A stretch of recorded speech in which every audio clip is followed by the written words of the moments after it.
Hi, how are you doing? This is Sir Jet, and I welcome you to another episode of The Contemporary World. Today we will have part 2 of the economic systems. Alright? So, specifically we will talk about the colonialism period. What is the economic system that prevailed during that time? Are you ready? In part 1, we talked about the economic system that the world experienced during the pre-colonialism period. So, we talked about the world evolving from the nomadic hunting and gathering economic system to the invention of the barter trade, from the measuring of wealth from animals to gold and into money. So now we continue the story. We ended with the world being divided into ancient kingdoms in the different continents, and that's the political setup. Now economically, we have what we call the age of mercantilism, the age of the merchants. And the people during that age traveled only or traded only in small concentric circles, as you can see in our map here. That means the merchants travel, okay, but the farthest they can travel is just their little corner of the continent. They don't travel intercontinentally to trade their goods.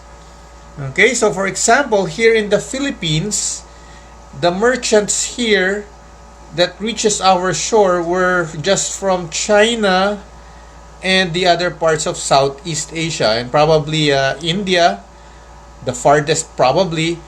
But merchants coming from Europe or Africa never reach our shores. Okay, same with our merchants. They just travel around the islands here. They don't travel too far. They don't even go to Japan or Korea. Just here in the immediate neighborhood. Okay, and so are the Europeans. They are just trading with one another. Okay, those small circles. They don't travel yet to the Far East to do their barter trade. They only do their barter trade in their respective corner of the continent. Alright, so that is the economic situation or the economic system prevailing during that time, until the world transitioned to the age of discovery. This is the time when the kingdoms of Europe started to look for gold, because they believe in the golden rule. What is the golden rule? It says, he who has the gold is the one who rules. Okay, you may have a different kind of golden rule, but this is what the European empires believed in. So they try to conquer other places where gold abounds, and they amass as much gold as possible, because they are measured, or their strength as an empire is measured by how much gold they have. That is the age of mercantilism. Okay, so they even travel using galleons to discover new continents and new lands where they can find gold. They indeed found gold in Mexico. There are lots of gold there, and then also in the Philippines, of course. And they colonized us. The Spaniards colonized us because of the so much gold that can be found on the soil here in the Philippines. Okay, so not only the Spaniards, but the other European kingdoms or empires also established their respective empires outside Europe. Okay, you have the Portuguese, the Dutch, the British, the French. Okay, and they discovered lands, they colonized the lands, they get the gold of the land, And that is the economic system. Now, what do we have now? Empires are operating intercontinentally. Before, the empires were just big land masses within their empire. But in the age of discovery, or the age of mercantilism, the empires now have territories outside their homeland or outside their continent. For example, we find here Spain, which is in Europe. Okay, before, the territory of the emperor is just over here, but because of the age of discovery, they have now colonies in North America, South America, and Asia. Okay, in trying to look for gold. Okay, so we have an intercontinental empire.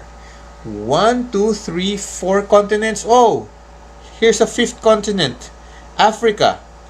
Because Spain also had colonies over here in this part of Africa. Not only Spain, but also France, Great Britain, Portugal, the Netherlands. They would have colonies in the other continents. And so we have a new world order. Okay? A new world order wherein the center of power is Europe, because the seat of power of the empire, the palace of the emperor, would be in Europe. Whether it be Spain or France or Portugal, it's in Europe. That is the center. And the periphery would be the colonies in the continents. That's the new world order. As you can see in this illustration here, this guy, his name is John Bull. He is the personification of Great Britain. If the US has Uncle Sam and the Philippines has Juan de la Cruz, Great Britain or England has John Bull. And what do we have here? He has tentacles, lots of hands, grabbing places in the other continents like India, Egypt, Malta, okay, Canada, what's this? Jamaica. So he is colonizing the other places in the other continents. And this is the world order I'm talking about. The center is Europe, the periphery would be the other continents. And this world order became stronger, okay, or became more established, the center becoming richer and richer, and the periphery becoming poorer because of the Industrial Revolution. Europe became the center of the world economy, okay, and the economy now is global. Before, the economy is just in the small concentric circle that I showed you a while ago. Okay, just your immediate neighborhood in your corner of the continent. That's just where your economy revolves. But now, in the age of colonialism, okay, these Europeans colonizing the other continents, the economy is now a global economy, because money is now revolving or involving lots of places all over the world, and everything is leading, all the money is cashing in towards the center, which is Europe. So the overseas colonies, they are what we call the periphery, and the center would be Europe. Now later on, the United States of America also became a center of the global economy, because the US also went through a period of industrial revolution. They also had their colonies and factories at home. Colonies in the other continents and factories at home. So Europe has that scenario. The US copied or developed, evolved into that kind of power also. So now we have two centers of the world. They are Europe and the United States. And what about the rest of the continents of the world? They are the periphery. Now, the Industrial Revolution made the centers richer. Okay? How? Why? Because that's where the factories are. Okay? And the periphery would be where the farms are, the sources of the raw materials. So there is now a role playing, okay, a division of labor of the places in the empire or in the world. The center where you have the ruling country, that's where the factories were built. And the periphery, you have the farms, which these strong countries or these strong empires control. And they make the people of the colonized world plant crops that would be brought to the center. So now we have countries that are called farm countries, and we have countries that are called factory countries. The factory countries are like Spain, the United Kingdom, USA, while the farm countries are their colonies, the Philippines included, okay, China and India, okay, Indonesia, and places in Africa, in South America. So their role is to produce crops, and their colonizers would bring the crops to the factories in Europe or America, and they manufacture them into finished products, and the finished products make them even richer. So that's how the global economy operates. There is now an imbalance because the center became richer and the periphery remained poor. Can you imagine that? If you are like, what crops do they get from the Philippines? Example, tobacco, okay, sugar. Do you know abaca? Okay, so it looks like a banana tree, but they get the fiber, and then they get this crops from our place. And in other countries, they make the Indians and the Sri Lankans, the British made the Indians and Sri Lankans plant tea. And then how much do you sell tea leaves or tobacco leaves or abaca plant? How much do you sell? How much will you, if you're the farmer, how much will you get out of planting those crops? Very little money. Okay? Maybe just 1 peso, 5 peso for every leaf that you give to the colonial master. And then if this raw materials goes to the factories and they manufacture it into cigarettes, they manufacture it into Lipton tea, okay, tea bags that you sell in the supermarkets all over the world. And then the abaca is turned into rope that all the ships in the world would need for tying up their cargo. And if you are the country who exports the finished product to all the countries in the world, your country would be a very rich country. Okay?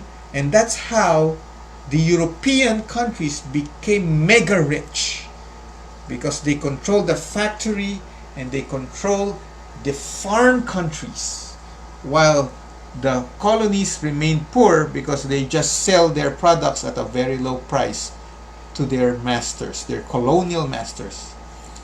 Now, the age of colonialism ended, okay, and we enter a post-colonial era. Okay, and when exactly is this? After World War II, because the centers released their respective peripheries. America released the Philippines. We became independent after World War II. And so are our neighbors like Malaysia, Indonesia, Vietnam, India, okay, became independent, and the countries in Africa also became independent after the Second World War. Okay, now at first it may look tricky, or it may look that, okay, fine, we are now free from the yoke, from the burden of being a colonized country, and we can now improve economically. But you know what? After giving us their independence, they continue, the colonial masters continue to lord it over their former colonies economically. No longer politically, but economically. And that's what we call neo-colonialism. Neo means new. A new form of colonialism that the rich countries, the center countries, now implement over the periphery countries.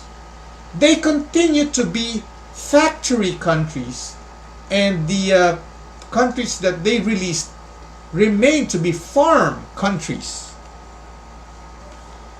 And that's the first world and the third world respectively. The first world, they are the rich democratic countries, okay, and most of them are in Europe plus the United States of America.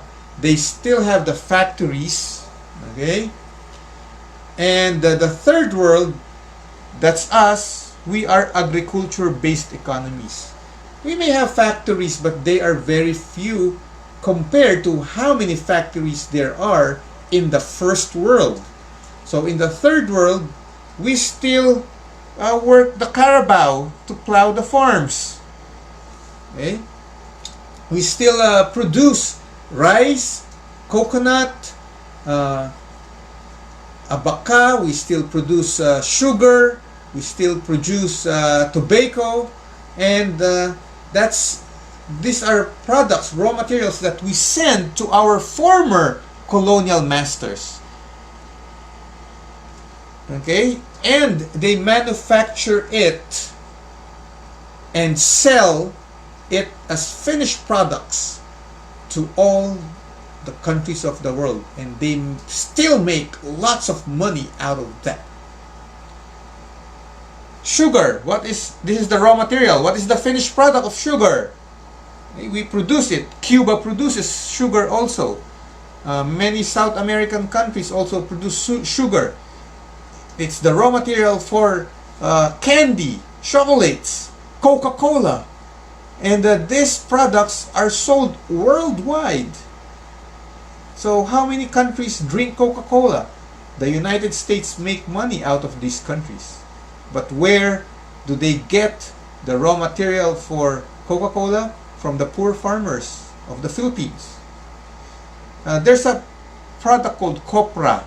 This is dried coconut meat, and this is the raw material for shampoo. That's why we have a shampoo called palm olive.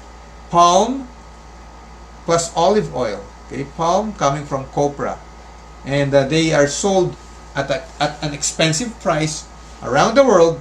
But they just buy copra or get copra from the poor Filipino farmer for a very cheap price. Okay, Coca-Cola, candies, palm olive, tobacco are from the plants that are grown here and manufactured abroad, and chocolates. Okay, so as you can see, the old economic order remained. Even though we are politically free, we are still economically tied up to our colonial masters, because the order wherein they are the center and we are the periphery continues. Okay, so I explained this already, and these are the products that that the US sell worldwide, and the finished product or the raw materials, they just come in cheap, and so they continue to be rich. Okay? So who owns these companies? American companies. Who owns Coca-Cola, Palmolive, Marlboro, Kisses? Who owns them? American businessmen. Okay? and so they became richer and richer and richer in the post-colonial era. Now, not only in the manufacturing sector can we see the control of the rich countries, the first world over the third world, but also in terms of money loaned to the poor countries, to the third world. The third world needs money to build their country, infrastructure, okay, and other stuff, highways, buildings. We need money. And where do we get money? Most third world countries borrow from the IMF and World Bank, International Monetary Fund, and the World Bank. They are in the United States. Okay, you borrow money, the country will borrow money from them, and they pay back plus interest. And so the rich countries who control the IMF and World Bank becomes richer and richer, while the third world continue to be buried in billions of dollars of debt. And so they have bigger control, or a stronger grip over the third world. Now, what happened in the second world? So we mentioned already what's happening in the first world and in the third world. At the same time that this neo-colonialism is happening in the first world and third world, in the communist bloc, we also see a dependency relationship. We also see a center-periphery relationship among the communist states. Because among themselves, they trade. They don't trade with democratic countries. If you're a communist country, you just trade your products with fellow communist countries. And the big communist countries are the USSR and China. They are the manufacturing countries also. They are the factory countries. And the smaller states like Vietnam, okay, Cuba, North Korea, they are the periphery states, and they are clinging on to the big communist countries for supplies of firearms and military hardware, tanks, guns, bombs, and that's what they trade with one another. Okay? AK-47 rifles, okay? And battleships and battle planes, and they are just revolving. The trade just goes around in their circle, the second world. Okay, so that's the time of the first world versus the second world. That's the economic system that the world was experiencing. Now, backtracking a bit, when the Cold War was happening, okay, in the Middle East, something very important happened. Petroleum was discovered. Okay? Before, the world just uses coal for their needs of running the engines of transportation vehicles and factories.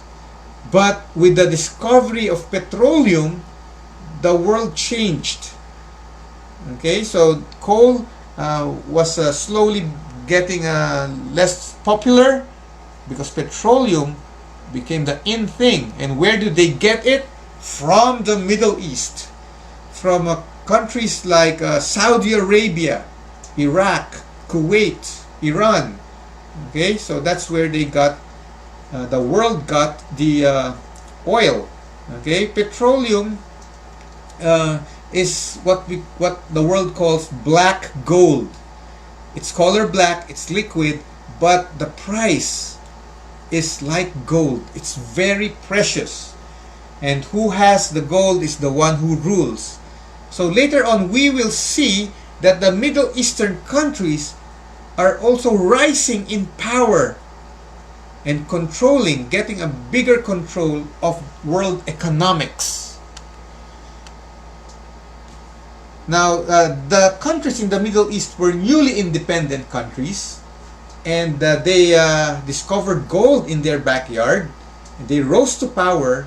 So now we have a new set of countries that are powerful economically, okay?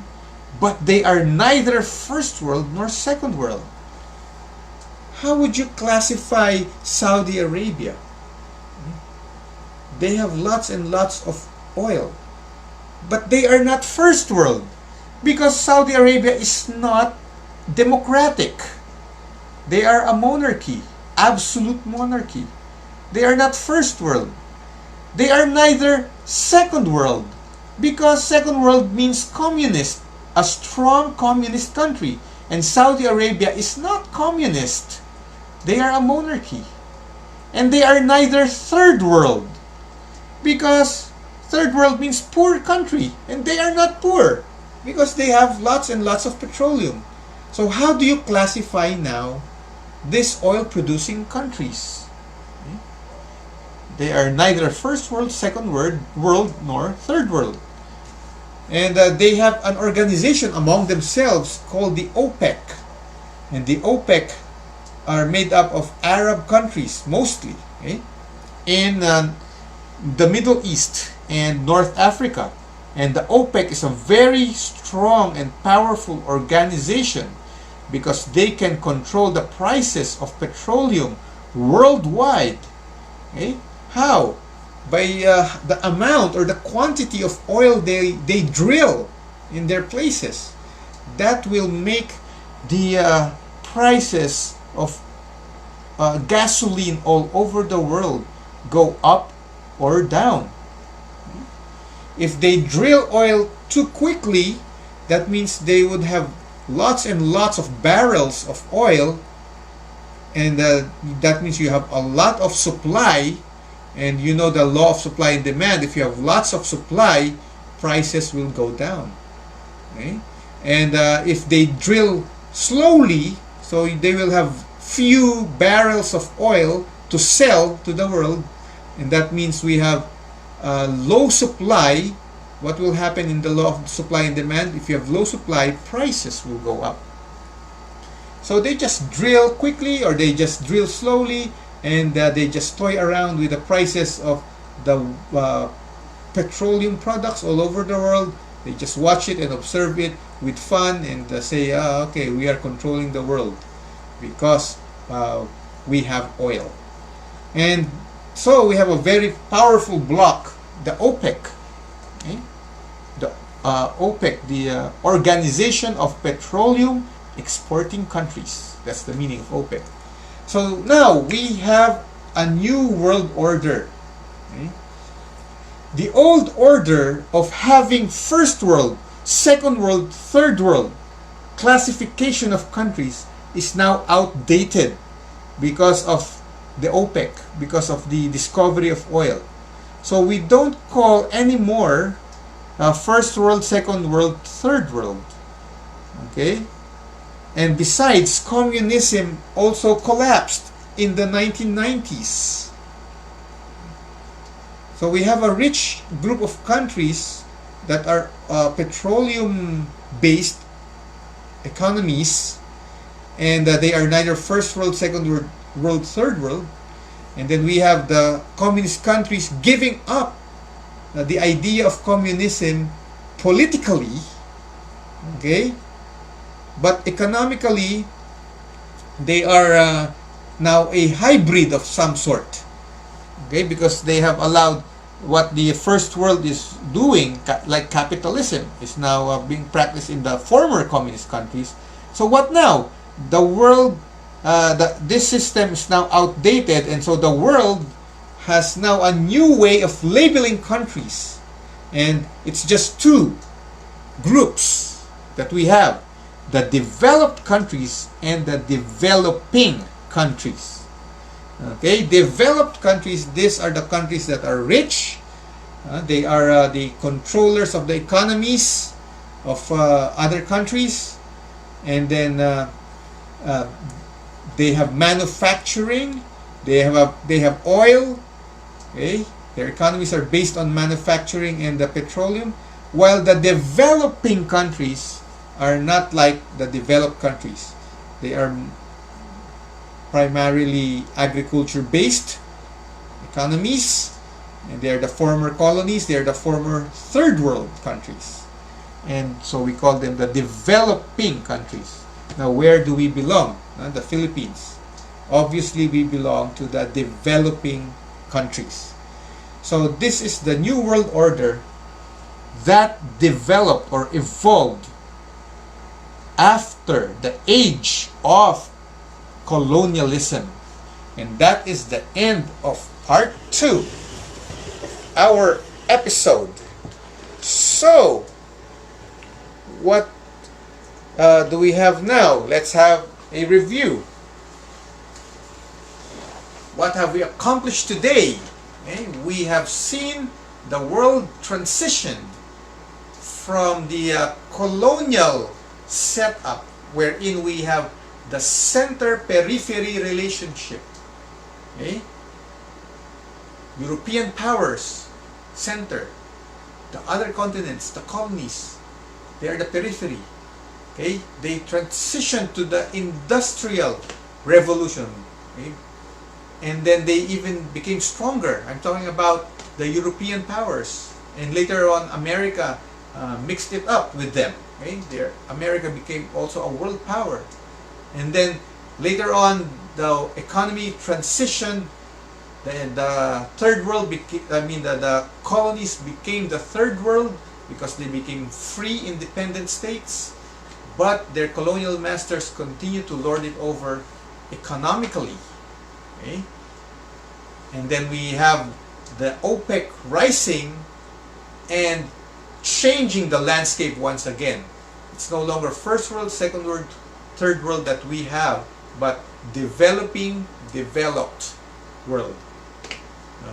And that's where we end for this episode. We will continue the story next meeting. So this is Sir Jet saying thank you for joining me today. I'll see you in our next episode.